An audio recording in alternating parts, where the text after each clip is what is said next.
Okay, so that doesn't become effective until January 1st? The new property tax rates, Okay. right? They wouldn't be available yet. So that 1.6 Okay. billion is our current property value in Orange Township. And That so, was as of 3/16/23. okay, so this is the cost to homeowner, that's an additional 280? Yes. And how much are they paying currently? A house valued at 400,000? So it's The effective rate 5.3. There you go. With the effective rate. But do we know the dollar amount? That would be the dollar amount here. So they're currently paying, is that 742? Is that right? Yeah, I mean it's a 7 mils levy, but the effective rate is around 5.3. And then so that'll be an additional 240 on top of that. Mm-hmm. Yes. And this is for 5 years. Yeah, that's where you guys decide if it's 3 or 5 years. And Chief, this is something that the fire department is comfortable with and will allow us to do what we need to do to, continue serving our residents, with the great level of service that we're doing. Is that correct? Yes, I believe so. Right now we're just trying to run basically a business off of a 2012 with everything that's gone up. The cost of all our supplies, equipment, even the drugs we purchase for our medicals have gone up drastically. Fuel was doubled for us, so it has been it's going into the future. It's going to be challenging to stay at the same amount. Okay, so you're saying that how much money would a 2 mil, this is a 5-year levy, is that correct? That's what we're proposing. So 5, we could okay. do 3 or 5. Yeah. And how much does that generate per year? 3.276 is that number in orange up top. You can make your screen bigger, Michelle. Sorry. Sorry. I can't really see them. Yeah. So that with the 2 mil additional, it would bring in about 3.2 million annually, in addition to our 5.3 effective levy. Okay, so that is an increase of about 32%. Is that correct? Yeah, we're at 9. Yeah, we collect about 9 million, a little under 9 million. But around 9 million right now. So. And I'm trying to save it. Sorry, Bill. Can you? We won't be able to capture you on the. Can you come to the podium and ask your question, please? We're all familiar with levies, and we know that there's a raft of the new builds that within 6 months will change from their assessed value as farmland to actual houses. And I've worked actively with the school levies and that kind of stuff. And I was here when we signed the paperwork on the last renewal. And the last renewal, the actual amount that we collected on the last renewal, based on the number of homes, was vastly different than the amount we collected based on the millage in 2012. And we didn't have to raise the millage since 2012, but we've collected more on a dollar amount since 2012. We have to because we're not operating on a 2012 budget. We're operating on the 2020 budget amounts? What do you mean? Are we operating on the 2020 budget amounts? Was it in 20 or 21 we did the renewal? Well, I mean, but the renewal does not change what is collected. It changed the overall dollar amount, though. We didn't change the millage, but we had a considerably larger home and real estate value in the township as compared to 2012. Right. And so what happens is what you pay per homeowner goes down. We still collect the same amount. Yeah, but we actually collected more in 20 dollar amount than we collected in 12. Did we? Yeah, it's impossible that we didn't, because we had in 12 we had a population of, what was it, 18,000. But if it hasn't not been a renewal levy every year or every time we've done It's it. a renewal on a millage. Yeah, but that, I think it just reduces each property owner's tax, but they still collect the same amount if it's a Because renewal. there's no way we had the exact same If it's dollar budget from It 2012 varies to a current. It 'Cause varies we- a little bit, but not anything significant. Yeah, it's not actually been that bad. So a replacement levy would actually be, we'd consider a replacement levy, and that would be based on our new population and the new valuation and everything. The thing is, I get a rollback of what, like 200,000 a year? More than that, I think. So higher. in I a don't have it in replacement front levy, based on the current valuation of the township, at the current millage, not the current dollar amount, but the current millage assessed to property now, what's that amount that would be collected? I'm not And you sure. have the ability to do that. for this point. Well, and that Is was it- when I met the other day with the chief and Michelle. That was one of my questions I was wondering about, because also, wait, Michelle, are you saying that the property valuations are going up by 30%? Yes, on So- average. That doesn't mean your taxes go up 30%. We're Right. taxed on 35%. Yeah, yep. And, your existing levies, are, basically, it'll affect the effective rate. So, Yeah. But And the homes coming online and actual house value will decrease the overall amount that's collected as a collective, but because there's a set dollar amount. Right, it's a Yeah. set amount. And I'm We're only saying allowed to the collect a set set. dollar amount we collected in 2012 was based on the millage, and then a millage was multiplied times the amount of real estate value we had.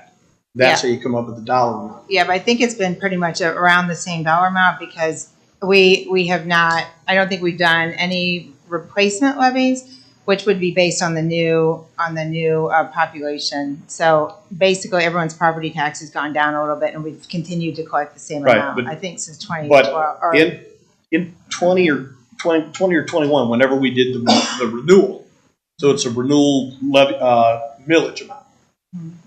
Yeah, not a but- replacement. A replacement but- would have netted us more money. Right, but it was on the same millage amount per 100,000. But the amount of property value overall grew exponentially from 2012 to 20 and 21. So Yeah. that amount collected is based on individual pieces of real estate But to arrive at that dollar I don't figure. think we can, if we originally put it on and we were gonna collect 7 million a year, for example, can we collect more than 7 million? We No. cannot. No. So, No, Regar- that's house That's bill. fine, yeah. yeah, because Yeah. your amount you collect on the real estate at a millage in 2012, based on the overall real estate in the township, on that specific millage, the dollar amount changes based on the amount of real estate you have, but I the don't, value of the real estate. But it's not a significant increase, though. So if you From look at 2012 to 2012 to now is up about, let me see, I'm looking at 2012. yeah, house valuation's about 22% at least, 24%. Yeah. so over the last 10 years, it has Yeah, we didn't increased operate about $1 million. on a $3.5 million budget in 2012. I don't think. I'm sorry, what was that? 2012. When did the second station open too? I mean, what was the date of the second oh, station? that was like 12 or 15 Yeah. years ago. Yeah. Yeah, it's so what, 1.1 million Yeah. more? But I do believe I think our budget back in 2012 was like 7 million or so. Do you Yeah, remember this because discussion? we can package and explain this to voters, because the full effect is their dollar amount isn't really going to significantly change what they're paying that much, if at all, because of the new builds that are going to come online to But- spread it out, Well, it will increase by 32%. but up to 32%, depending on where you are in the state. Yeah. And I don't know if they just had the treasurer was on the radio day before yesterday, and they weren't specifically, and the recorder too, they weren't specifically sure that they were going to see those reflections in Delaware County. Oh, I Yeah. talked to the auditor's office a couple weeks To ago. Georgia. Yeah. That's what they're, because I asked the Yeah, question. you I have to have that wouldn't understand the expectation. effective Yeah. But so your taxes would go up if the valuations are going up by 30%. even though you're taxed on 35% of your house value, it still should go up by 30% because it's always 35%. It's not a 1-for-1 because of how they're capped, because of that House bill. Yeah, it's capped at 30, it's at 35%. So how much, Yeah. but their property tax will go up and then we're gonna be adding 30% more with Well, this fire levy. I'm That just- reflection Yeah. wouldn't happen for another at least 3 years. And Schools or fire levies, you know, and it's Are that there far out. Olentangy school levies coming up at any Not at point? this time, no. no, Sure. Anytime soon? yeah, No. we talked. Yeah. Yeah, good. Mhm. And then And you're doing a good job. So. Trustee Knapp, I mean, we are trying our best as we don't know exactly what the valuation or what the home values will look like next year. We did take that into consideration, and we believe this is the lowest amount to put on the ballot to maintain our current level of operation. Did George give you projections on the numbers that are gonna convert from new build farm valuation to, Lisa and I, we remember when ours converted from a piece of farmland to an actual house valuation. No. But we knew that was gonna happen. Or, It takes a little bit of time. yeah, it's like From when you're 3 to 5 years till that catches up. But, yeah. And then we've seen, Some of that will catch up with this triennial, with the update they're doing right now, right? The Yeah. every 3-year update they do. yeah, So that's what they're in the middle of right now. And then, as we saw on Tuesday with some of the school levies that didn't pass, they didn't necessarily disseminate what we just discussed here to their voters. And as we know, as Olentangy parents, that's so important that you have that fiscal responsibility. You know, and as long as we disseminate that to the voters, and the piece that without being able to operate at the fiscal level we need to, there will be a direct correlation effect on homeowners insurance. And I mean, no one in the insurance area is going to tell you that, but yes, because it affects rating. But just as long as we approach it in that thoughtful way, we've been very successful in the most recent past at doing that here at the township. No, we have a safety committee. We're looking for volunteers for it to help try to spread that word. You should join. Just saying. You should join. I'm just saying.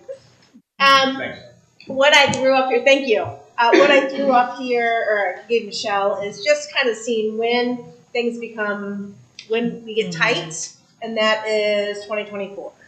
So, Is that without the levy? without the, without the additional levies. yeah. So why couldn't we wait until next year and put a replacement levy on the ballot and then bring us up to the If you correct do a millage? replacement, then you lose your rollback, right? And So, how much is the rollback? 12%, Which is significant. Can you do a new one then? You can't, you have to continue to renew the one with the homestead with the state rollback on Because it. the homestead exemption. Got it. Yep. So So, will people have to reapply for homestead exemptions if we put a new levy, or how does that affect? no, it just wouldn't qualify. It doesn't qualify. I'm not sure if I understand what you're asking. Yeah. Anything new, if we keep the existing, then it keeps the rollback on it. But if we do anything new, like if we do a renewal with an increase, the increase would not have the rollback on it. But the renewal will. That's one of the reasons we keep just renewing these. So, George knows the specific language we have to coordinate with the prosecutor's office. we will, yeah, when we get to that point, absolutely. So, just the crunch point, just to kind of explain visually, at a minimum, that from column N, $3.678 million, that's what's needed to cover basically expenses, salary, things like that, until we get the next year's disbursement from the treasurer's office. So, and that timing this year, I think we got it around March 28th, and that's pretty consistent. And that's pretty good, given that our property taxes are due February 11th or whatever it is.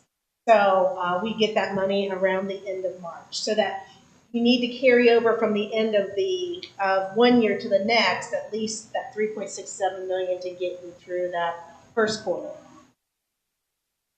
And Okay. that's when we get tight. So do we get tight that year or 20, is it Yeah, we actually would not have, 2025? we're carrying over, you know, if all the stars align, we're carrying over 3.644 million at the end of 24, and we need 3,678.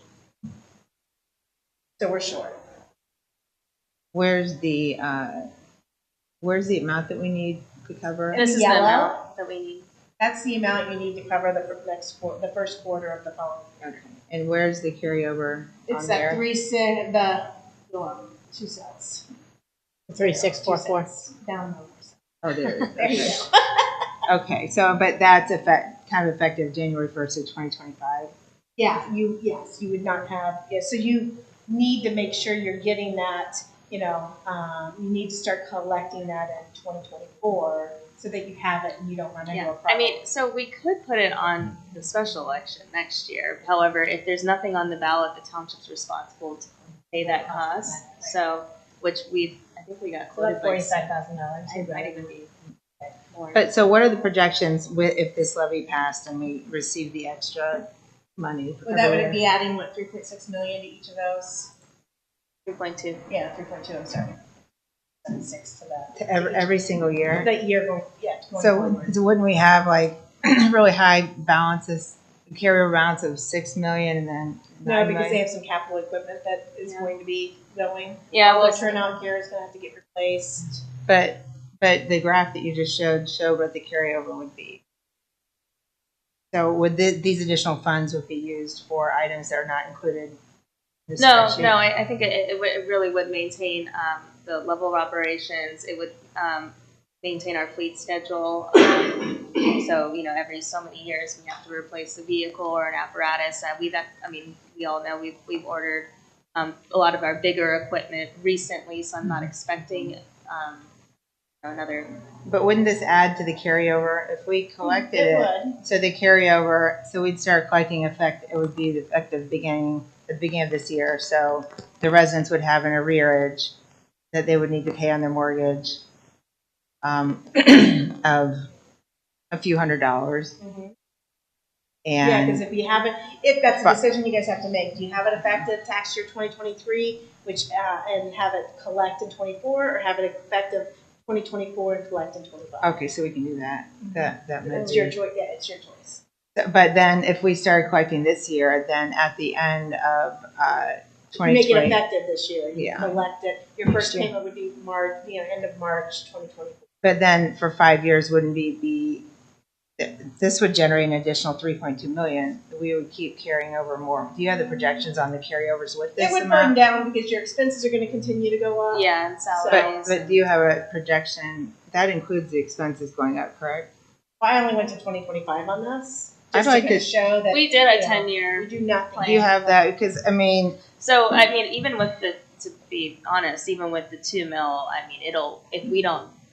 we'll eventually get back to the situation. But yeah, this but I would is- like to see projections because if I look at it right now, it looks like we'd have like a carryover balance of like 7 million next year and then 10 million. I think and I will say, even if, sorry, I'm sorry. that's not responsible. I don't think. If we do have, I can't imagine that large of a carryover, but if we did our Station 362 is in significant need of either a redo or a new one or something, and it's the amount of cost that goes towards that maintenance is just not, I would say it's not good stewards of our resources, and so that's something we'll have to factor But that should be in. projected.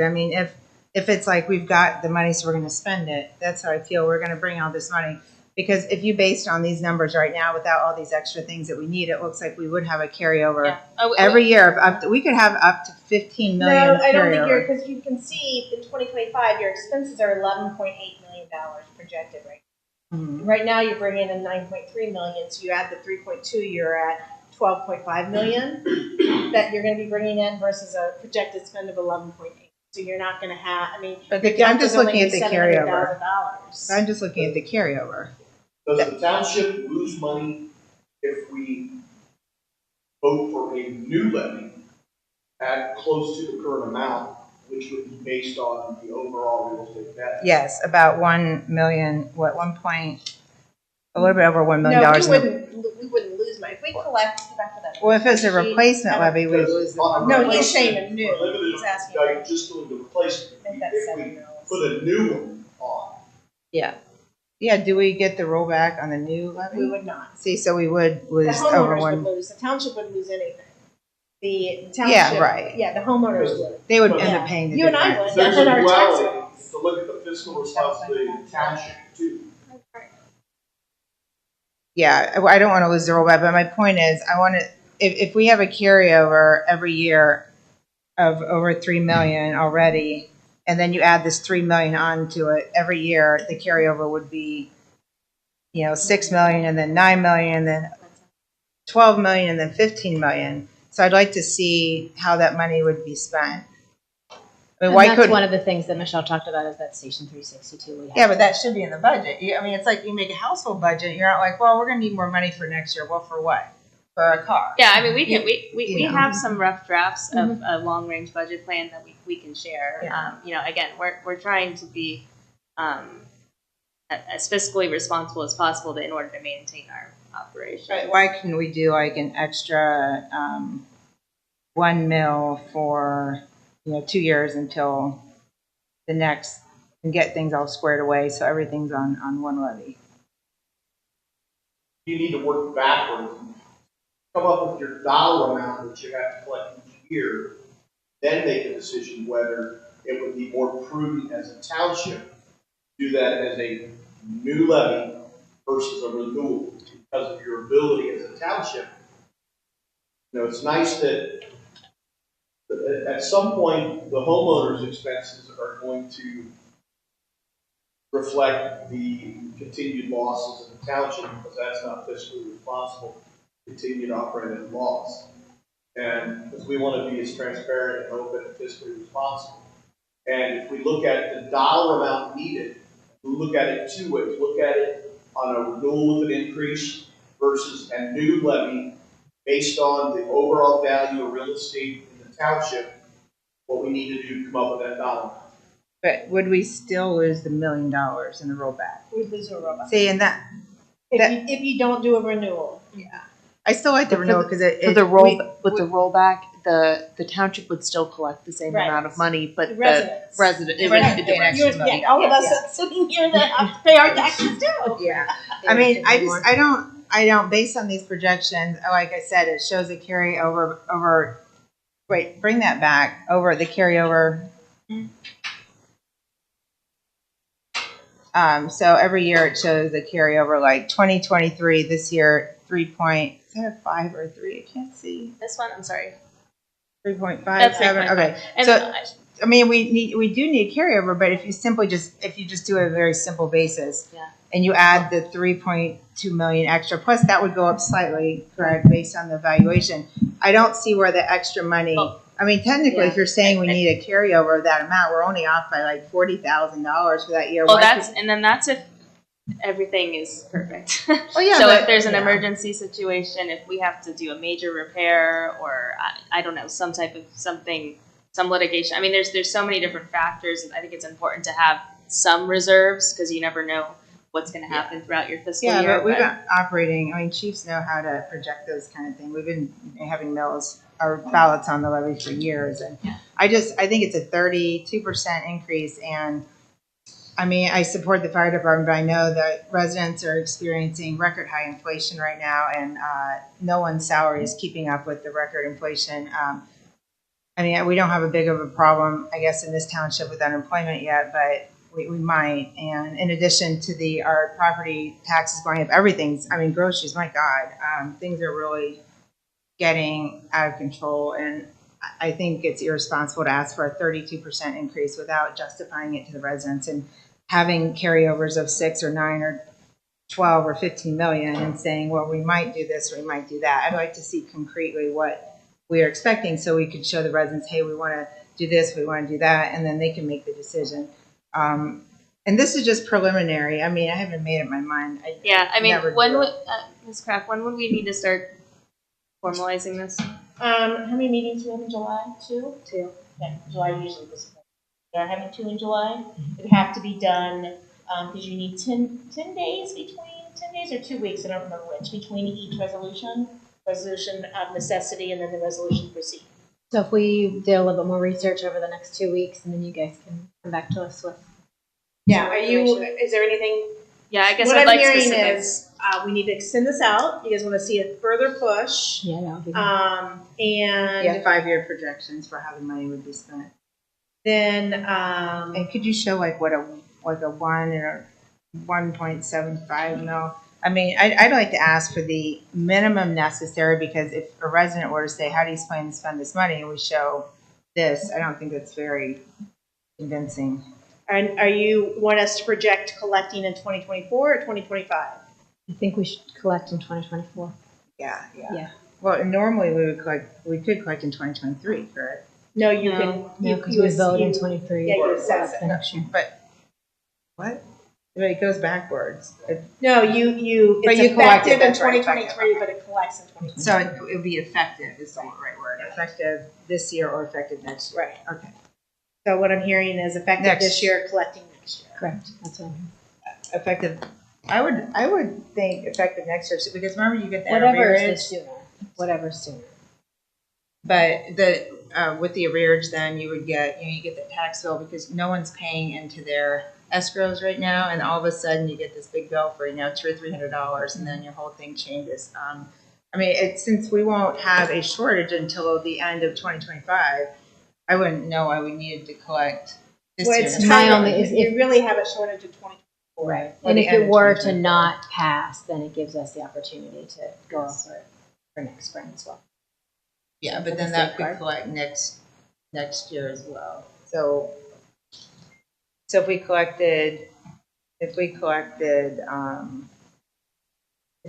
in next year, the funds, if it's effective this year, we would collect the first half of this year at the beginning of next year, and then the second I'll run half. it both ways. Yeah, could We're you not do that? doing Yeah. And Make it run easy. like all the different things that we need to do. I think that's kind of a big ask. I don't want to lose the $1 million of rollback. That's Mhm. important. I don't think I'd like, but I would like, is it a difference if we create a whole new levy? Yes, if we created, no, I mean, the existing Versus- levy would continue to, as long as we, the only one that doesn't get a rollback is one of Silas's levy. The other, there's fire and the other one of Parks Silas's doesn't Parks. get the rollback. Parks has a So, rollback. yeah, so as long as those maintain where they're at with no changes, then they continue to get the rollbacks. Yeah, and I would still be in favor. Our next fire levy expires, our current fire levy expires in 2 years from this fall, correct? It would stop collecting. It went on the ballot in 2021, One. right? So so it was effective 22, 23, 24. So we would be putting it back on the ballot next year. But we just put it on the ballot last year, so that would be 2 years. Right, but it was effective 22, 23, 24. So we would put Wait, it was that on- effective 22 or was it effective 21? It was effective 22, 23, 24. And then you put it on in 24 to be effective 25. Yeah, 26. okay, so 3 years So from we have last to do fall. a, we have to do a levy this year in 23, and then we have to also do a levy in 20. Yeah, so I was thinking it might be possible, but is there a 2-year, is there such thing as a 2-year levy? Or does it have to I'm be- sure you could do a 2-year. Because if you did a 2-year You just can't to do get, more than 5-year.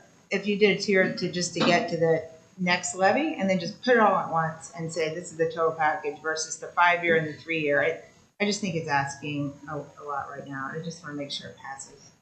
Whatever. I know we do need a levy. I'm convinced of that, but I just want to be able to prove it. Yeah, so we'll put some more information together. Hopefully we can come to a decision on how we want to move forward at the next meeting, as our union would like to start advocating for it on off duties. So, and then we do have the public safety committee, which we've been hesitant to kind of start with that until we know what direction we're going with. So I might be pushing that back a little more, but we'll figure it out. Yeah, and I just want to make it clear, I support the fire department completely, of course. We have the best one in the county, I think, maybe the state. But I just want to make sure we're being responsible, because in these economic times, if people pick up that we're asking for more money than we need, that's a really bad look, and it can really taint the whole fire levy.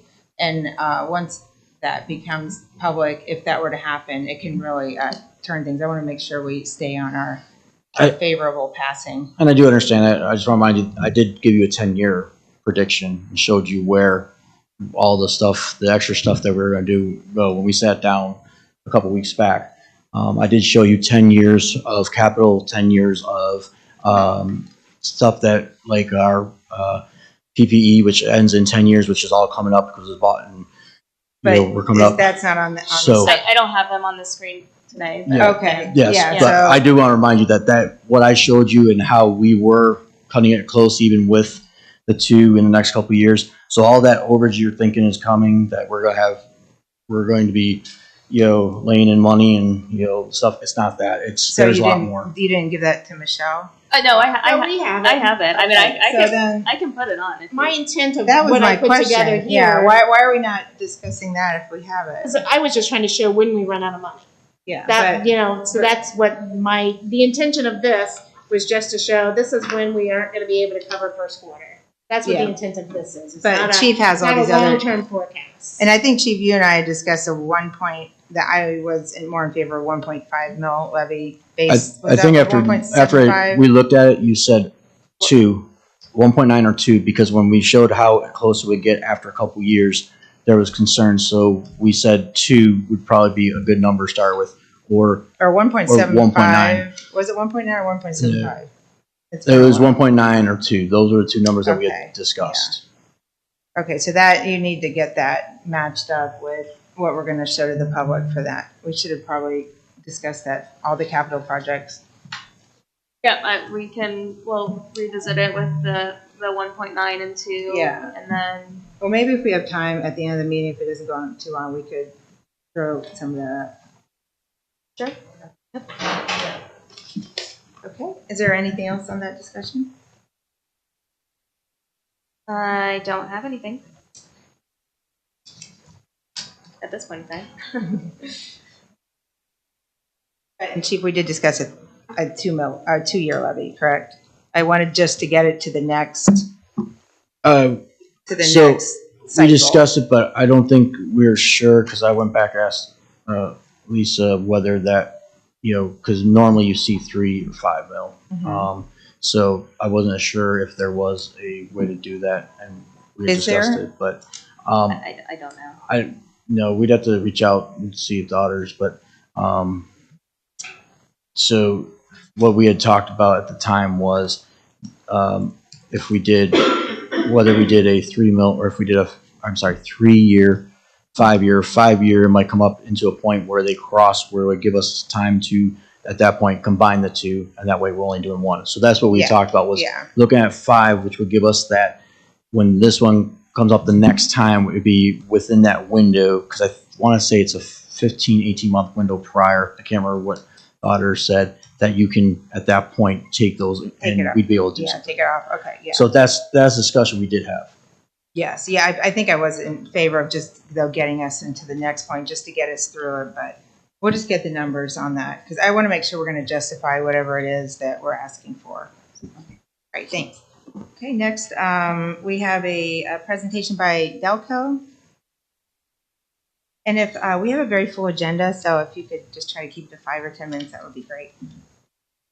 Keep it as short as you like. I appreciate the invitation to come talk to you today. I'm Glenn Myersliff, General Manager and CEO at Delco Water. The agenda topic is basically the capacity fee, tap-in fees, system development fees on our system. I think that was the question that was posed to me. So these first couple slides just kind of tell you the group that we've used most recently, who are actually engaged with us right now, working on our 10-year financial model, amongst other things. So Stantec is a national firm. Next slide, please, Michelle. This just shows the areas that they're working on, and I'll keep it brief. Next one. And here, click one more time, and it shows you that one of the things that they looked at is that capacity charge analysis, something we specifically wanted to look at, make sure that we were in line, and we had support of these national experts, along with all the other financial things that particularly performed in this type of analysis. The next slide talks about, one more, the FAMS model. So that's a financial analysis management system. This is a 10-year model that we keep up in the cloud and takes all the inputs on from our operating, but all these things you were just talking about, right? But obviously for our water system, rather at the township level, but our 10-year capital plan, our needs to borrow down the line to fund some of these things, pay cash for, and all that type of thing, and integrates it into a single platform. Next slide. So this includes the typical funding options when it comes to the infrastructure, which is funding with ratepayer cash, capacity charges, which I'm here to talk to you about today. The charges that we make every new user pay as they come onto our system, and then debt and grants. Next slide. You got to click a couple times. So let's skip on to the next one again. I can't remember why I put that one on there. So the capacity charge analysis is what I'm here to talk to you about today. Next slide looks at the approach that they took, looked at what we'd kind of done prior to their being engaged in 2019 and 2020, and applying other methodologies to kind of examine the capacity charges, calculate them, and then update them as needed. The next slide, please, Michelle. So one of the big takeaways, this analysis was completed, and this report was from mid-21. And these same challenges that you kind of were talking about today earlier, there's been some significant changes in our market in the last year. Construction costs have gone up between 30 and 50%, just unbelievable inflationary pressures, along with our operating costs for salaries and everything else, and electric. I think AP is going up 28%, and oil and gas and everything else. Next slide. I'm going to keep it brief, and asked to do so. I don't know why that's not slowing up. Try clicking it again, but it looks like it didn't take properly. Okay, that's the way they have it set up. So for a growing system like ours, the recommendation of the American Water Works Association, the M1 manual, is used as incremental cost method, right? So basically, these are based on planned capital improvement costs in the future. And I'll actually show you the just the big picture analysis calculation that's done. You're gonna have to click a couple more times. I didn't realize they had these things set up this way. This is not my slide deck. I just kind of changed it to make it work for us today. Keep going. All right. So here's the way that that incremental cost is done. So the capacity charge is basically looking at our master plan. What is it going to cost us for the next 20 years to expand our system to meet the demands of our growing customer base? And just fact out credits, so if we got some grants, we got some funding, that kind of stuff, what is the delta? What is the actual cost that we're going to have to incur in order to build the system, to build the capacity needed? And you simply divide that by the number of units that are going to be added, right? So in 2015, we did this in-house. We kind of looked at the initial evaluation. We looked at our 2015. So our master plan, our system master plan, was updated in 2015 and then again in 2020. In 2015, we simply took $270 million divided by, we thought we were going to have 30,000 new connections over that period of time. And that's kind of how we came up with the number to begin with. And that's the one that was being proved by Stantec here. Next slide. So this is the calculation they did. Our expectation is that we're gonna grow by about almost 30,000 new equivalent residential units, and it's going to cost us. At the time, our capital plan was looking like for that same period of time about $140 million. Do that math. Is that in all of Delaware County or just? That's the entire system, not just Delaware County. So if you don't know what Delco Water is, and I know I've been here not that long ago, so I won't go into it too much, but we have customers in over eight different counties. The majority of which, about 80% of them, are still in Delaware County, but we have significant customer base in Morrow County and Marion County, in addition to what we have here and the other 4 counties. So this is the entire system, what it's going to take for us to stand up the infrastructure to support the next 29,000 customers that come online, and just simple division at that point. It's a kind of simple algebra. Next slide. And we, at the time, were charging $4,600 for capacity. And our tap-in fees on a residential side, there's two components to it. It's the capacity fee, which is the cost for us to build plant capacity, build storage and transmission. And then the meter fee, which is the actual cost to make the connection, to the meter and install the meter and have it ready for them to make their connection to the service line into the home. So $4,600 is what we charge for capacity. We have another $800 on meter fee, and we're undercharging for that today based on inflation too. Next slide. All right, well, there you go, inflation. Next slide. Notes here. Yeah, click it again. So, we're working right now. We're working on our financial plan. One thing I got to tell you is our capital plan is changing dramatically. The arrival of Intel is creating these tertiary demands. We are a highly residential system. When we look at our customer base, our biggest single individual customer is the Columbus Zoo, right? Commercial, but they don't use the treated water for their animals. It's only it's for domestic use within the zoo. So things are changing pretty quickly. We're seeing different types of users. Our first real big industrial customers, or at least there seems to be interest coming onto our system. So we're updating the master plan we just completed in 2020, making significant changes to it. We've had some other challenges associated with that. One of the things, we were intending to do a pretty significant investment into our water treatment plant, the Ralph Scott treatment plant that's here in Orange Township, located at the base of Allen Creek. In fact, we had purchased some ground along Bale Canyon with the hopes of developing a well field there to provide extra source water for that location. Well, we have since done some test drilling at that location, and it is not going to prove fruitful. It's not enough capacity there to make it worth our while to do that. So we've actually been working with Michelle and some of your team on that property. We had dedicated some right-of-way as part of the expansion of the Bale Canyon to put the road improvement along with the path and everything on there. Originally, we had asked in compensation for that, we wanted an access point because the grade differential was pretty significant. Well, now that we find out that that's not going to be a well field, just not too long ago, I contacted Michelle and said, please strike that from your plans. It's going to cost you probably at least $70,000 to build that. We don't need it anymore. We're going to end up using that property at some point, or selling the property for our sunk costs to preservation parks to add on to McCammon Creek that they're doing there. That's basically how we do it. We do anticipate these fees not going down, but going up based on inflation. It's costing us between 30 and 40% more to build a similar project today than it did back in 2020. So those fees that we looked at based on the 2020 master plan, they would go up anyhow. But then the additional costs that we're seeing to stand up for industrial, we're certainly going to have to consider that as we recalculate these. But that's how they were calculated today, and that's where we sit as of May of 2023. So with that $4,600-ish, that's where we sit currently. Yep, and that is a single family, equivalent single family residential home.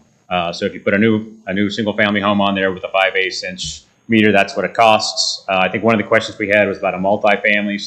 So we do prorate that to some degree for like a 1-bedroom, 2-bedroom. There's discounts based on the capacity, thinking that they're going to demand less water because there's less inhabiting in the dwelling there. So we do prorate that a little bit.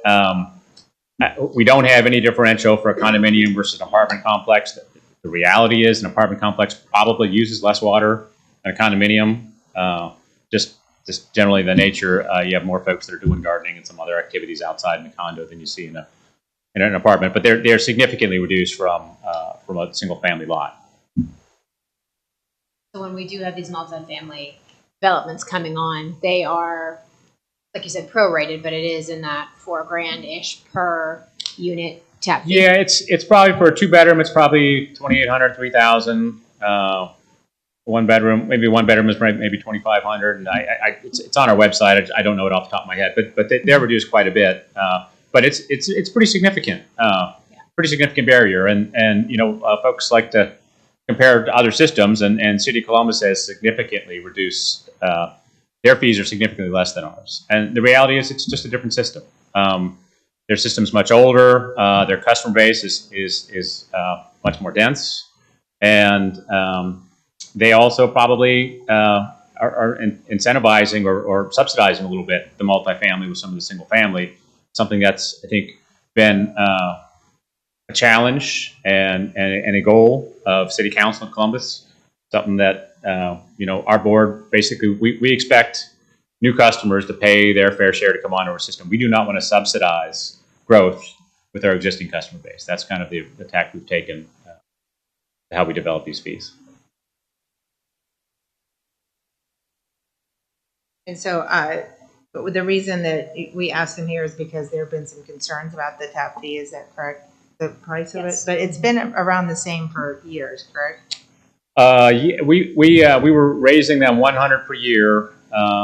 So we probably went from 5,000 to 5,400 from 2015 to 2019, and we haven't moved them since then. So we do anticipate there probably will be a change coming up here fairly soon, but I'd hate to speculate what that might be, other than it's probably going to be up. What are they in Columbus? Do you know? Theirs are pretty complicated, actually. They charge frontage fees. They have a lot of different fees associated with it, but it's probably less than half. Probably less than half. And do you know timing on when your fees would be jumping? I don't. Okay. I don't. There will be some lead time. We certainly let the building community know when those things are coming. A lot of folks try to get things done before the fees increase. I didn't know if it was like 3 months or 8 months or 12 months or. Yeah, it's probably many months out still. Okay. Not in 2023. It'll be later than that. And just as a reminder, I mean, the Delco Water and the Delaware County Regional Sewer District, if it weren't for these two entities, Orange Township would not be here anymore, right? I mean, this would all be City of Columbus or Westerville or something else. So we're your partner. Hope you appreciate us. And we're not the cheapest tap in the world, but it's the true cost. We are a nonprofit cooperative. We're here to serve our members. Isn't your water very highly rated? Didn't it win an award one time? Super highly rated by me and everyone else. Yeah. You know, my dad's a geologist, and when he comes over, he was in Columbus, and he comes over, he's like, this water tastes so great. I can't tell because I drink it every day, but I know you guys won an award a few years ago. Yeah, right? we compete. In fact, that the conference is next week where we take our water. We compete against the other rural water systems in the state, and we won 3 of the last 6 years, I think. Wow. And you guys, I've read a lot of your water quality reports as well, and they're very good. Do you guys, and isn't it like owned by the actual? Isn't the company owned by the? We're a member-owned cooperative. Yeah. Same as a rural electric co-op, except for our utilities and water. That's different than City of Columbus, which is government owned. So that's another thing that adds some. They probably have some extra money they can move around to pay for their fees as well. I think it's more because of the dense urban nature, and their assets are so much older. So many of them are already paid for. Okay. So the incremental cost to add new customers is not as big as when you have to move water, and our service area is over double the size of Columbus. So even when you think about all the satellite communities, you think about Dublin and Hilliard, Worthington, New Albany, all these areas that they serve. You add all those areas in together, and we still serve double the service area, but we have about 1/9 the customer count. So it certainly is a lot more challenging for us to provide the service to our members than it is for Columbus because of the density of their system. That's probably the biggest difference. Yeah, I think there's a variety of things that make it different. So it was more of an issue people are concerned about a comparable cost versus a rate increase. If that's what it seems like it was. So that's a good explanation for it. Yeah, I imagine. I mean, it is a barrier for sure, and we understand that. But this is the true cost that it takes us to provide the service. Yeah, but you do a very good job. So thank you. Okay, appreciate the opportunity today. Thank you much. Thank you for coming. We'll see you. I think it's next week. Yes, I think we have a tour in 2 weeks. I think the staff is going on a tour at their facilities. Oh yeah. Yep. That would be, Thank you. Thank you. Thank you so much. Glenn. Let's see. Next we have public comment. Yes. Is there anyone from the public that would like to speak? Hi, come on up. Good afternoon. I'm Tom West from 7848 Charlene Court. I'm a local realtor and the founder of the Olentangy Disc Club.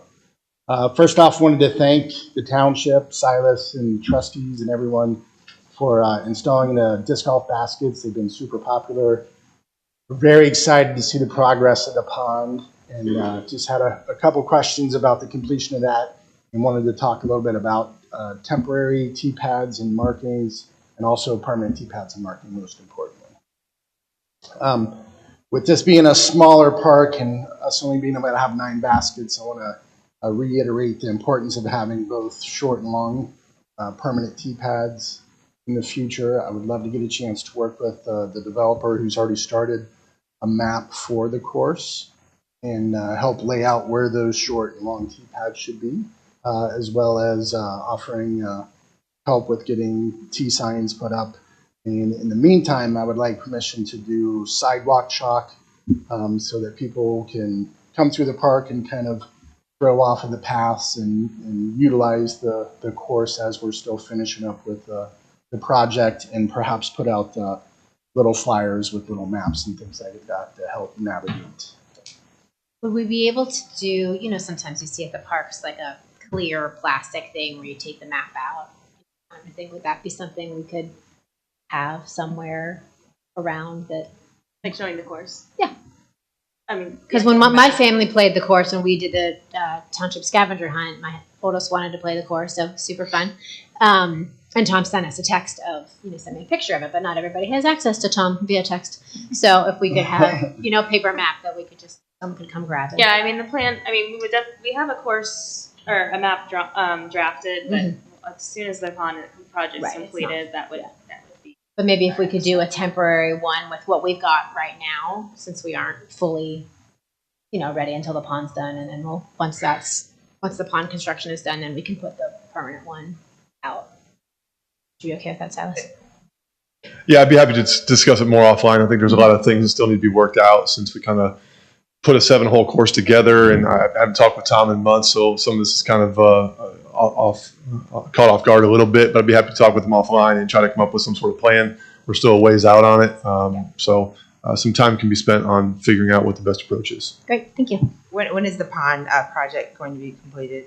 Still working through the details of suppliers for plant materials right now, so I don't have a definitive What's the date. projected? I don't have one for right now. We have no idea when the whole property will be completed. Summer, right?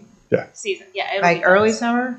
I mean, A lot of things right now are held we up can with try supply to and demand. We can try to find some a close or more specific deadline, but just with some of the materials that we're seeking, kind of on the supplier's hands, not ours. So I'll try to get some clarity, but yes, it will be done this summer. Okay, it's been torn up for so long. It looks really rough. It's getting better. It's getting better. Oh, yeah, Definitely getting better. The drone Yeah. picture was nice. Made a but- ton of progress, and what they've done so far looks really, really good. But we have to wait. Silas, are you saying we need to wait until the pond project is completely done and then we would finalize the course? Tom, I'm confused. You're asking for a permanent course and you're asking for additional holes or just the permanent course? Okay, what I'm talking about is 2 different things. One is a temporary layout right now where we can just simply put sidewalk chalk that says hole 1, throw from here, hole 2 over here, hole 3. Is that something you'll maintain? I mean, it rains. Yeah. Okay. You said place I live what pretty again? close and I come over here pretty often. I'm sorry, you said place what again? Just sidewalk chalk. Sidewalk chalk? Oh, just sidewalk. Okay. So, and then there's one basket that is placed where there's kind of a blind corner that I would propose that we have moved in the southwest part of the park. The way the designer set it up is to where you would be throwing towards, around the hill where the path is coming. People could easily get hit on that that basket. So You wanna love move to see that- that moved as far as possible to the southwest part of the park. So you want to? I thought originally we were going to have signs or something that. Yeah, I mean, but that's it's like I only said, later. after the pond project's done, all baskets will be finalized, marked, and yeah, I mean, it's a little premature because we just want to figure out what that's going Finish to. up the pond first. Yeah. Yeah. But you want a temporary. You just want a temporary layout. Yeah, just, like I said, just permission to put sidewalk chalk down. If there's other markers that are agreeable, we'd be more than happy to do something with that because people, I mean, while- if it rains, it washes away, right? But Tom's going to maintain it, so it's nothing that our staff has to do. That's what I heard. We did a Correct. contract on that, right? Julie? Yeah, I'm Tom okay is with in that. charge of sidewalk. Yeah. I'm okay with that, with the sidewalk chalk, and then working on some kind, because the signage could be moved later, correct? When the permanent, we got little signs. that Right, I don't says see any stand point in here. putting signs in now until the No. pond is done, until all of our No, baskets if- are on the farm. My suggestion would be if we do any sign, it would just be one at the front that our club would be happy to make up. It would be similar to a real estate sign where it would just have a little map of the park And then someone could just take a picture of that and then like we walk could take a around. picture of it. We could also have, one of the little tubes. QR. Fortunately, as a realtor, I have a lot of these things. So we could put just little, flyers in that say, and, right now I think that we want to, people are going to play the course regardless. So if we can direct them towards throwing off of the path in, sidewalks and blacktop as opposed That maintains to, our lawn and all Yeah. that. as opposed to ripping up the grass and, Yeah. especially some of the parts that get wetter. Right. I think that'd help the park and the players. If the board's okay with Tom, Silas, and I meeting Yeah. on this Yeah. temporary plan, Yeah. we'll figure something out. Yeah. That'll be great. And then, yeah, is that good? The help? Absolutely. Okay, all right. Thank you, Tom. All right, thank you. Next, we have general announcements. Are there any? Yeah, no, Oh, sorry, Bill, sorry. Come on up. Sorry, you already spoke, so. Bill, I might be able to answer some of it.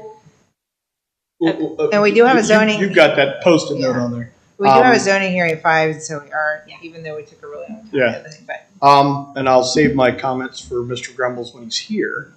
The only other thing I did have a question about was in the newsletter that I don't think you mailed that out. It was just online. We have. Okay. Yep. First of all, I want to thank the township for making it through the COVID stuff and finally coming back to some semblance of celebration for Independence Day. I do have a question though. In the past, several of us are aware of, like the layout of where the parade might have been, and for some things like that. On the flyer, it's got a shy of a quarter mile. So I can speak to this. So just a couple Can I- things. Yeah. Let me finish. And the parade in the past had a duality with the Orange Township Business Association and all that kind of stuff, which I don't even think, does it even exist anymore, Lisa? No. No, and in the future, hopefully something on that basis can have a rebirth and that kind of stuff. Right now, the path has less than a quarter mile total, reaches the actual frontage of anybody's front of a house is 100 feet of the entire thing. You've got the section that goes down Orange will be at the back of some homes, very few, I think 4, that are set back 250 yards. And then you make a turn and you have a very minimum amount of frontage and that kind of space. And I don't know what committee would have been put together for that or branding. And I know we're concerned about township branding and that kind of stuff. I'm assuming that nothing in the world, especially when we discuss some of the stuff here, nothing is cast in stone. And so I'm happy to hear what your thought process of that was, Eric. Yeah. So Yeah. where has the parade? Sorry. The parade initially was put on by the Orange Township Business Association, which you're correct. My understanding is does not exist anymore. And then it was taken over by Trustee Rivers, and he helped with his church and did a fabulous job. We moved. It was initially started at Chirano's. It was like a 2-mile route, which is actually a very long route for a parade. Typical parades are about a mile, especially unless you're like my son in the Orange High School Marching Band and they marched in Hollywood. I know. I grew up in Westerville, so that's a relatively Westerville parade is always longer than that. Columbus's, Dublin's is longer. Powell's is short because they don't have extensive an actual downtown, so to speak. So most, and I would probably say 90% of parades, including Delaware's, are longer, not shorter. So Okay.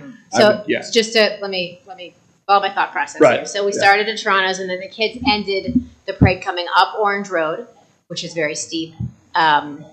often ending with exhaustion of some of our Boy Scouts and Girl Scouts and little kiddos, that kind of stuff. Every year. Yes, Every you're a year. beast. Not every 12-year-old is. So then it was moved when the South Old State was expanded, because we could no longer shut that road down, right? So that's a Yeah. county road. Which we actually can shut down for a parade now. It's not recommended It's not. It's not recommended, but by the county sheriffs and the county engineers. it can be, knowing who's in the sheriff's department, and it actually can be. So, And I mean, that's- we yeah. coordinated with fire and sheriff and engineer and all that kind of stuff. So then the next route actually started at Orange High School and then ended at Walkerwood Park, which was about a half a mile. Yeah. It does seem longer because you can't see the whole parade from start to finish. But that increases accessibility and people in the township being able to see it potentially. To an extent. Yeah. So the reason that but all the participants had to then re-walk the parade route back to the starting point. So they would walk from the high school, and then I live on that route. So then the kids would then walk back through the route and go back to the high school and get picked up. You know, the band kids, the football players, that kind of stuff. Or they have a pickup point, there, and which is what Dublin, Worthington, Powell, Westerville. So as Delaware does. Yeah. as we've been planning this, we were looking for a more circular route. So it will it'll stage at the middle school, and then it's a half mile from roundabout to roundabout. I walk my dog that every day. Well, most days. And then it'll come down, and then it'll go up back through that tennis court route. So it is about a 0.8 mile route, all told. There will be spectator parking at the baseball fields, and then also at that tennis court fields. There'll be participant parking at the main high school area. Kona Ice is coming at the tennis court parking lot to help, make a little extra fun for the families that are And participating. if we contacted any of the people with food trucks or any of that kind of stuff to be able to be on site. Yeah, we're working on it. Our registrations are low. That I will admit there that. wasn't a clickable thing or a connector point on the flyer that looked like. I thought there was a QR code that you could scan. If you wanted to enter, if you wanted to put something. Yes. Yeah. Yeah. So we currently have the Orange High School Marching Band committed.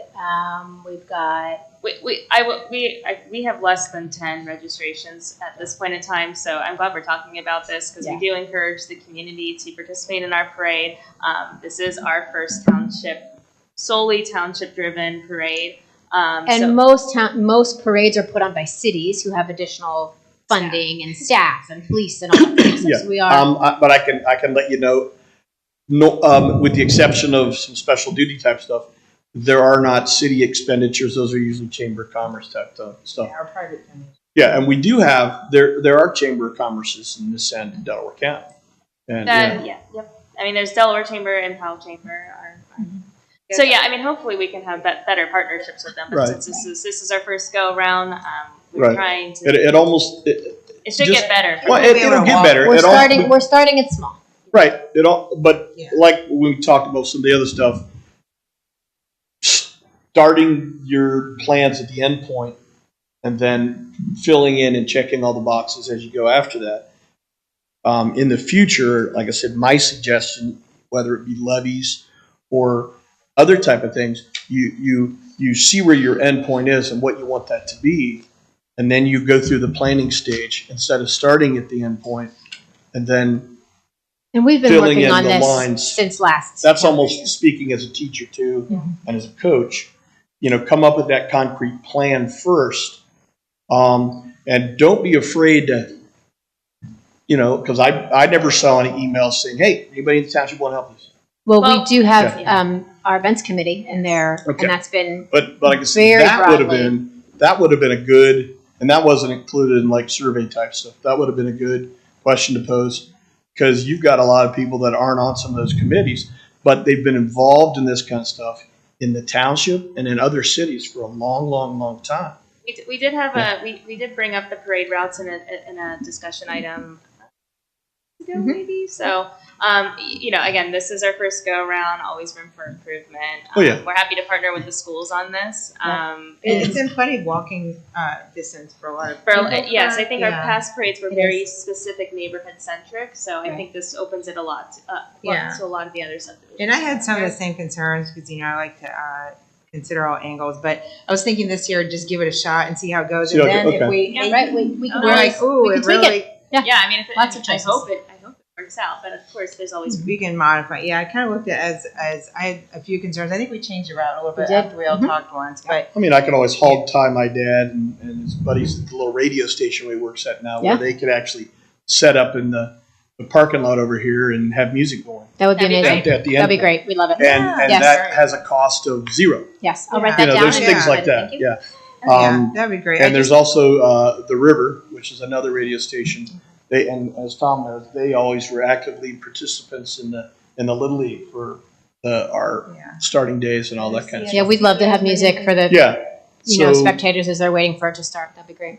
Yeah, and so there's a lot of ways to do that. Now, are they going to encourage and open the parking at the middle school for people to park at? Well, the So the they middle can- school is where we're actually staging the route, the parade. So, and we had an events meeting this morning. I was unable to attend, but they were, we're working on that kind of stuff. So that's all. You really should join our events committee. Yeah, I think You it's going to be a like. Which, no, see, I- but they want me to be on the other committee. You can join And all then- the committees. All the committees. All the committees. Yeah. And the only Yeah. other question is, I did send an email out to Tony Banichek regarding Trustee, and he hasn't ruled that out. I don't know if anybody's reached out. He ruled it out. No, it hasn't. Didn't rule it out. It was very Oh, as far as receptive him. to my email. And probably, as you and I know, stupid qualified, and he runs right now. But not political. No, Tony's not political. And he's apolitical, non-political, and which we all loved, especially in the soccer end and all the sports end. That it just to the extreme. He's now the HR person with Preservation Parks of Delaware County. And he sits on our community volunteer board, Yeah, I know. executive Yeah. board. So I don't know if anybody's reached out yet. And I, We're still accepting resumes. Mhm. We've yeah, got we've got a couple. hopefully weeks. Yeah. oh yeah, So, that's good. And like I said, those are compliments spread I'm the going to give word. to Ben when he's here at the next meeting, because of some of the directions that led to the cohesiveness in the board and how the Yeah. township We operates. have a great team right now, and so Yeah, and then Yeah. I'm interested to those 5-year plus projections too, because that's going to help in how you lay that out. And like I said, and you've spoken to George Keitsa, he can help direct that, and he remembers the horror show of years and years ago, and he also remembers when we spent tomorrow's dollars today. Same thing Westerville Schools did. We reduced a township millage from 1 to 0.5 or what, we reduced it in half, and it was just craziness. And Yeah. we got back to where we have some extreme fiscal responsibility, extreme transparency, and we now have become the poster child almost in Ohio for townships, especially how the reception. I've talked to people that were at the township, Ohio Township Association, on how you guys conduct things, and it's a 180. Thank you. And it's very much appreciated. And, I just worry because I think we're the highest tax township in the whole county, so I just want to make sure we don't get things out of. and that's Yeah, and that's keep a that hand on that physical kind of that fiscal responsibility piece and how it is perceived. Yeah. Yeah, Well, thank you very much, Bill. Thank you so much for coming. Yeah. I appreciate it. Yeah. And thank you. 1.9 is under 2, and we look when you shop. If you're a shopper, Yeah. $1.99, even though it's only a penny difference, That's right. $1.99 is Yeah. less than 2, and there's a marketing thing that clicks in people's heads. Yeah. So those are kind of things to keep in mind. Yeah, thank you. Thank you, Bill. All right. Any more members of the public? I just had a quick announcement. Oh, yeah. Go ahead. I wanted to briefly talk about the special meeting held on April 24th, 2023. As we had to cancel our last regular trustee meeting due to a lack of quorum, we scheduled a special meeting to address the more pressing items. And I appreciate the positive feedback on our communications. We did the legal notification process for the special meeting. However, I will take the fault for this. We unfortunately made the mistake in not sending the special meeting notice out to our mailing list. I apologize that we had staff out and there was just a lot going on here, but we will always continue improving our communications and ensure special meeting information is readily shared moving forward, as we anticipate having quite a few of those in the near future.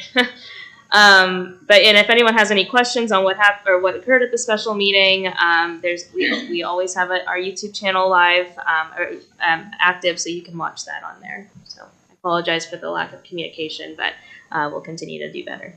Yeah, we had to reschedule it because one trustee had a flat tire and another trustee was sick, and it was a lot. It was a lot, and I don't think I can't think of a time we've ever had Yeah, it does not happen. It's pretty rare, but we were able to have it at least pretty quickly. But it was a rough week for two of our trustees, but not Trustee Krause. I was okay. I was okay. She was fine. It was the other. She was good. Okay, so let's see. Next we have. Are we going to executive session next? Yes. Okay. All right. That'll be the first resolution. Okay. Let's see here. I make a motion to pass resolution 23-126. Enter into executive session. I read the whole thing. Unfortunately, yes. Is it okay?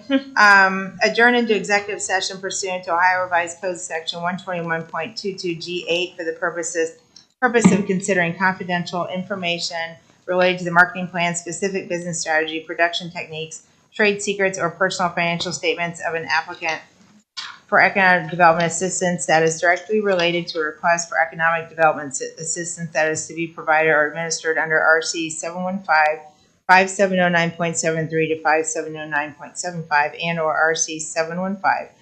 The executive session is necessary to protect the interests of the applicant or the possible investment or expenditure of public funds to be made in connection with the proposed economic development project, and B, to consider the appointment, employment, dismissal, discipline, promotion, demotion, or compensation of a public employee or official. And those invited are legal counsel, Ms. Donnan, a fiscal officer, who else? Oh, Ms. Bonnie.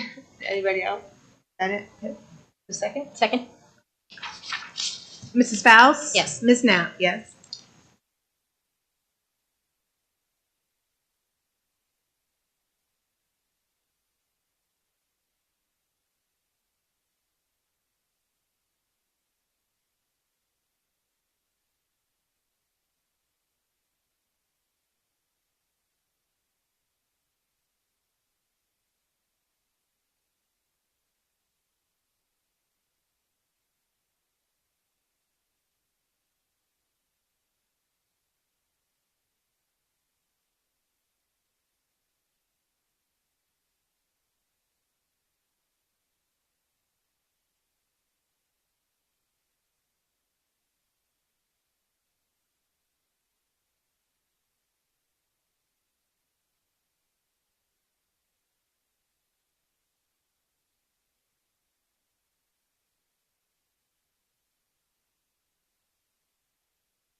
All right. Hold on, Did now, it. now I'm all confused.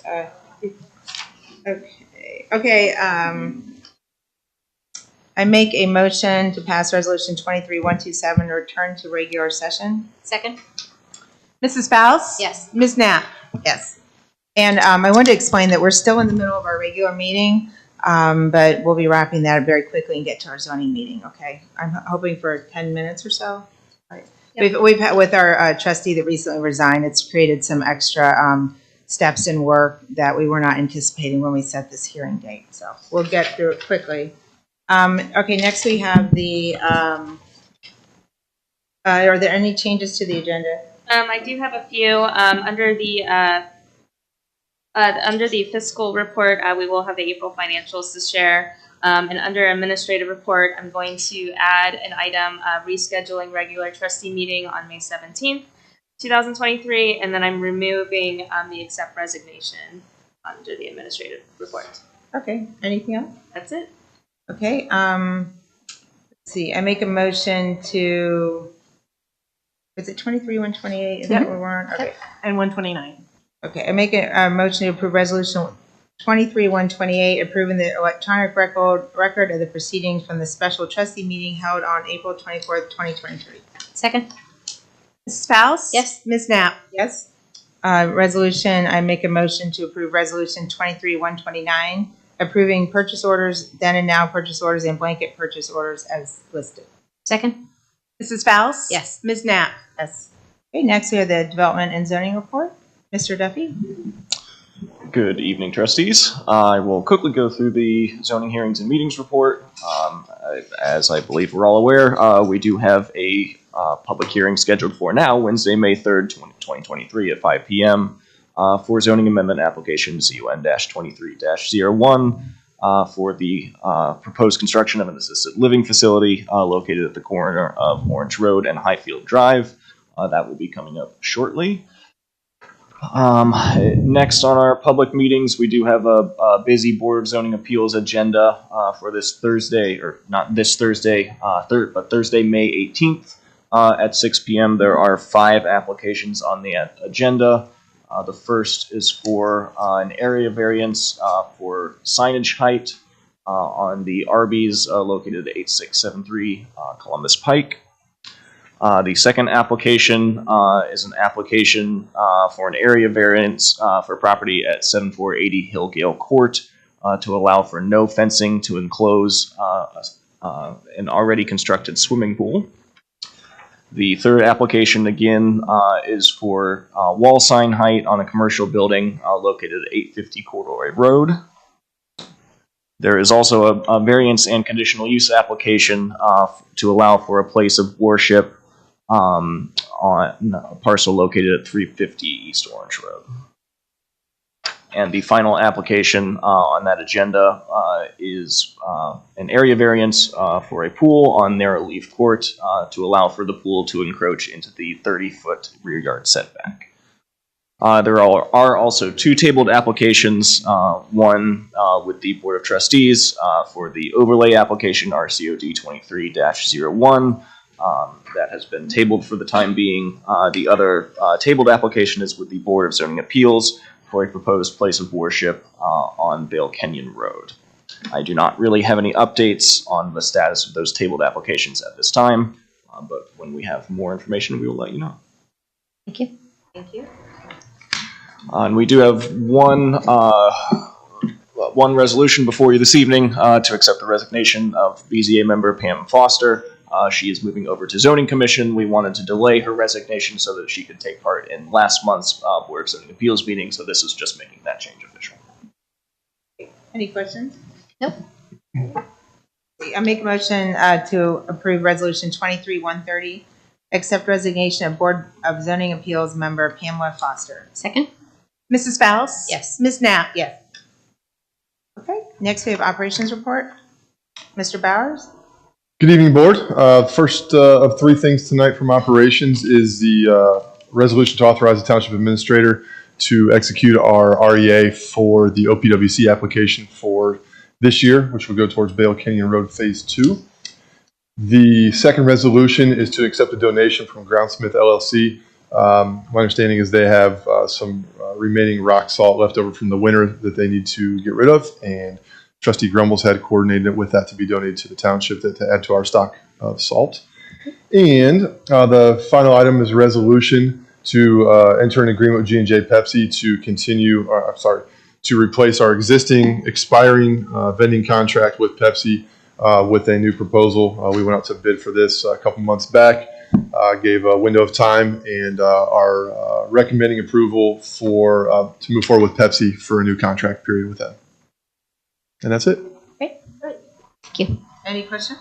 Nope. Okay, I make a motion to approve resolution 23-131, authorizing township administrator execution of a request for engineering assistance with the Delaware County Engineers Office regarding Vail Canyon Road Phase 2. Second? Mrs. Faust? Yes. Ms. Knapp? Yes. Make a motion to approve resolution 23-132, acknowledge and accept donation from Groundsmith LLC. Second? Mrs. Faust? Yes. Ms. Knapp? Yes.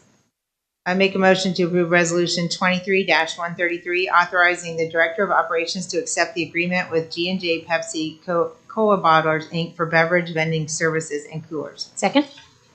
Mrs. Faust? Yes. Ms. Knapp? Yes. Thanks.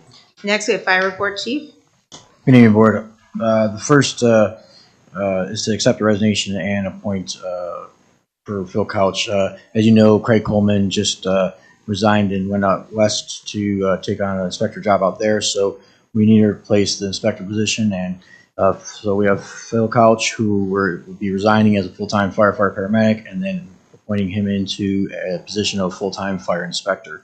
That will be starting on May 17th. And then I have a job post announcement. So we've lost 3 firefighters. So we need to fill those 3 to 4 firefighters. We need to fill those positions, and we'd like to post and start the hiring process for that. And then the final one I have is for approving the agreement with Allen Creek Sailing Association. So with the boat, we're trying to get it on the water, which will reduce our time for pulling the boat to the water, putting it in. It'll be on the water, and that'll allow us for more expedited. So hopefully we'll have more rescues and recoveries and get us out there quicker. So, and that's to approve that agreement with the Salvo Association. We're still working out some other things, but overall it's going well. I think that'll be a great addition. So just that's right there, ready to go help people. And we're excited for Firefighter Couch too to be able to step into our fire inspector role. So thank you for that. Any questions? I make a motion to approve resolution 23-134, accept resignation of full-time firefighter paramedic Phil Couch. Second? Mrs. Faust? Yes. Ms. Knapp? Yes. Make a motion to approve resolution 23-135, appointment of Phil Couch to position of full-time fire inspector. Second? Mrs. Faust? Yes. Ms. Knapp? Yes. Make a motion to approve resolution 23-136, authorizing the posting of job announcement for full-time firefighter paramedic vacancies. Second? Mrs. Faust? Yes. Ms. Knapp? Yes. I make a motion to approve resolution 23-137, approving an agreement with Allen Creek Sailing Association. Second? Mrs. Faust? Yes. Ms. Knapp? Yes. Thanks, Chief. Thank you, Board. And next we have the fiscal officer report. Ms. Crabb? Just a couple things. We have I need a consensus on whether or not to hold or not to hold a liquor license hearing for Sanchez Guerrero LLC. They are the former Eat Greek. They're next to The Red Cross? yeah, by Donato's back that way. So the Eat Greek sold everything to them, including the want to transfer their liquor license. The next is an appropriation change. This is for our brick sales. We need, whenever we sell a brick, there's a fee that's associated with that with the credit card processor. So we didn't know that when we started the year that we were going to be doing that. So that's what that $1,000 is. And then my last item is April financials. We ended, our ending cash position was $29,305,094.82. Oh, you did get that, Michelle. Thank you. Which includes investments of about $11 million with Fifth Third and 14.7 with Star Ohio. Our fund balances by department, or our balances by fund, I should say. General is $8.4 million, roads at $3 million, fire at $7.8 million, and parks at $5.4. Our expenses through April 30th are 5.4 million. Our revenue is 7.9 million. And our Delaware County Foundation balance, we had not gotten an updated our first quarter statement yet. So right now, as of 2/28, it is $90,492.72. That is for the Veterans Memorial Fund. That's all I got. Do I have consensus to not hold a liquor license? Yes. Thank you. And next we have administration report. Oops, you get a vote on my appropriations. Oh, though. sorry. Whoops. That's all right. 138. No, wait, it says 23-138. 139, okay. Make a motion to approve resolution 23-139 138. or 138, revising and or increasing permanent appropriations established in resolution 22-384. Second? Mrs. Fowles? Yes. Ms. Knapp? Yes? Okay, now we have administration report with Ms. Bonnie. Yes, thank you. So I have two items under the report this evening. The first is in regards to our waste and recycling collection contract. This is a contract that we have to go out for bid between every 3 to 6 years. So it's a 3-year contract with the option of an additional 3-year renewal, which we did for this last one. So it's been 6 years since we have had to go through this process. And this is an intergovernmental agreement with Genoa and Liberty Township. So the resolutions in front of you today are to, one, continue that agreement with Genoa and Liberty Township, and two, to proceed with going out to bid. And I will say I sent the original our current contract out to the board and fiscal officer for any comments, and we did address those in the bid or in the request for bids. So obviously, when we get the proposals in, we'll make sure it's a document that all 3 parties can agree on. So it's quite a process, but we want to start it early, as this contract would need to go into effect January of 24. Thank you for speaking on behalf of us with those other townships. So are we still negotiating that, did you say? We don't have the proposals yet. So again, it's just going. So continuing working with Genoa and Liberty Township like we've done in the past with our agreement, and then going out to bid. Are we including yard waste? I guess. So that was a comment that you guys passed along to me. So that is one of the options with the proposals. Okay, because I got taken out, the last time, like six years ago. I think there's 3 different options when they can submit. So I think it was actually in it last time. It was just a substantial cost. So that's something we'll have to look into. It could be a substantial cost, but there's been a lot of comments about that, and I see a lot of yard waste just going right into the trash, and that drives me crazy. And Ms. Kraft had a comment about trying to. There was an option to provide a cashier's check, so it's just going to be a bond now. So. Okay. And make a motion to approve resolution 23-139, a resolution to enter into an intergovernmental cost sharing agreement with Genoa Township and Liberty Township for administration of the joint bid for the collection, transfer, and disposal of solid waste by an independent contractor. Second? Mrs. Fowles? Yes. Ms. Knapp? Yes. Is that everything? There two more. is 2 more resolutions. Yeah. On the bottom of page, or page 10. Okay. Make a motion to approve resolution 23-140, a resolution to proceed on a joint request for bids with Genoa and Liberty Townships for the collection, transfer, and disposal of solid waste by an independent contractor, RC 505.27. Second? Mrs. Fowles? Yes. Ms. Knapp? Yes? So the last resolution for this regular meeting in front of you is in regards to rescheduling our next regular scheduled trustee meeting. That's supposed to be on May 17th at 3:00. That will be Trustee Grumble's last meeting, and he's unable to attend that day. So we would like to propose rescheduling the meeting to Tuesday, May 16th at 9:30 a.m. That works for me. Yep. Okay. I'm sorry, Tuesday, May 16th. Yep. Okay, it's. Do you see the typo? Yes. Okay, sorry. Tuesday, May 16th at 9. May 16th Yes. at 9:30? Oh, I see. No, yeah, we'll fill it in. Okay. 9:30 a.m.? Yes. Okay. I make a motion to approve resolution 23-141, reschedule regular scheduled trustee meeting of May 17th, 2023.